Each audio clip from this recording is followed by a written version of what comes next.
आज मक्खन सिंह थोड़ा उदास है, तो मैंने कहा क्या बात हो गई, वो उदास क्यों है? बोला सर आज मखनी से लड़ाई हो गई। तो मैंने लड़ाई क्यों हो गई? बोला सर आपने मुझे बताया था, हम लोगों ने समझा था एक दूसरे से कि सेलेस्टियल बॉडीज और स्टार क्या होता है। अब मैं जाके उसको समझाते, लेकिन वो समझ नहीं रही है। तो मैंने समझा रहा था इसलिए नहीं समझ रही है ना। बोले क्यों? मैंने अपने विचार दूसरों पर इम्पोज क्यों करता है, थोपता क्यों अपने विचारों को? बुद्धिमान लोग आपस में चर्चा करते हैं, चर्चा करा करो, सहमति बन जाएगी। तो मैं और तू भी तो चर्चा ही करते हैं, सहमति बन जाती है। तो बोला सर आज आइए चर्चा करते हैं। तो मैंने हाँ देख समझ लिया, तू ही बुद्धिमान है, वही बुद्धिमान है, तो आपस में चर्चा करा करो। तो मैंने बताया क्या चर्चा करनी है? बोले सर आज ग्रह पर चर्चा करते हैं, आज समझेंगे कि ग्रह क्या है।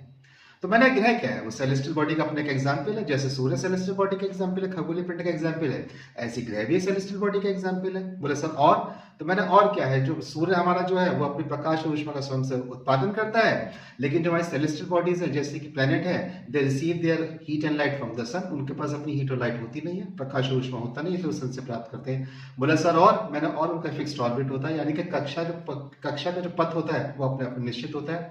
उदाहरण के लिए हमारी पृथ्वी एक प्लेनेट है, तो उसकी कक्षा का पथ ऑर्बिटल प्लेन जो है फिक्स्ड है, और उसका एंगल जो है वो 0 डिग्री है। बोला सर और भी कुछ है? मैंने हाँ और भी कुछ है। मैंने कहा उसकी लंबाई है। बोले सर लंबाई कितनी है? तो मैंने 92 करोड़ किलोमीटर। तो बोला सर अगर लंबाई तो दिशा भी होगी। तो मैंने देखा है नहीं ये बुद्धिमान व्यक्ति, तो उसकी दिशा भी है। बोला कौन सी दिशा है? तो मैंने पश्चिम से पूर्व है। तो बोला सर यानी कि एंटी क्लॉकवाइज है? तो मैंने हाँ एंटी क्लॉकवाइज, घड़ी की विपरीत दिशा में घूमती है।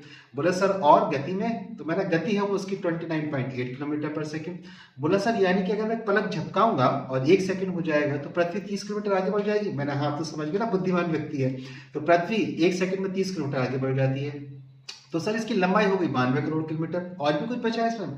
मैंने हाँ एक इंपॉर्टेंट फैक्ट इसमें और बचा है। बोले सर क्या बचा है? मैंने ग्रह वह है जो किसी दूसरी कक्षा में संक्रमण नहीं करता है, अर्थात किसी और ऑर्बिट में ट्रांजिशन नहीं करेगा। और अगर वो ट्रांजिशन करता है तो वह ग्रह की परिभाषा से बाहर हो जाता है, और इस कारण से यम प्लेटो को ग्रह की परिभाषा से बाहर कर दिया गया था। अब बताओ यम की बहन कौन है? जो दिल्ली से होकर निकलती है वो यम की बहन है।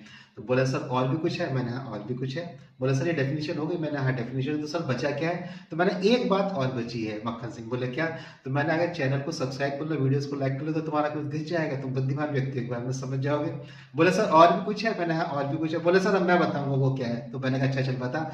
बोला अगर आपको इसके नोट्स हिंदी में चाहिए तो सर की वेबसाइट को विजिट करिए www.mihindinotes.com। अगर आप उस पेज का ट्रांसलेशन कर ले तो वही नोट्स आपको इंग्लिश में प्रोवाइड होंगे। मैंने मक्खन सिंह तो वाकई में समझदार है। और अगले चर्चा में हम लोग चर्चा करेंगे कि शुद्ध ग्रह यानी कि एस्टेरॉइड्स क्या होते हैं।